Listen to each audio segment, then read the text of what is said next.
Hi class, I'm Sir Arnie, teacher of AP. Our lessons today is Mapa ng Pilipinas. Ito ang map. Sir, what's the homework? Basta Jeric. Abay time na ba?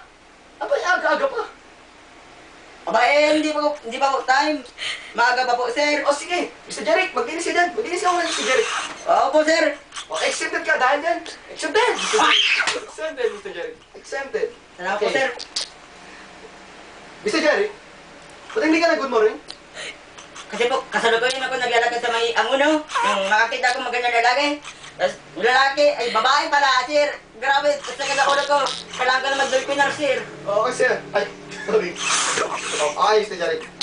Mr. Jeric, may tanong ako sa'yo. Sir, sa may kalat. Sige.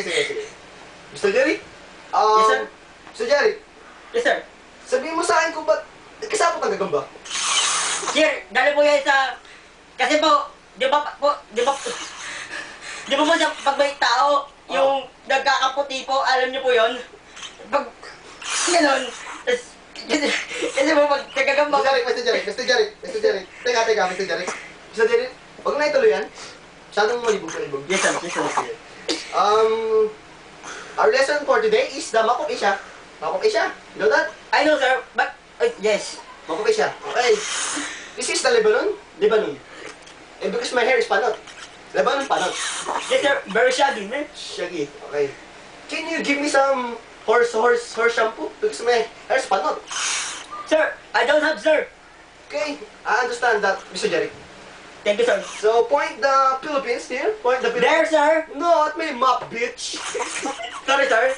Okay, bitch. Here, sir. That is a dot, bitch. What is you doing, Mr. Jeric? What is you doing?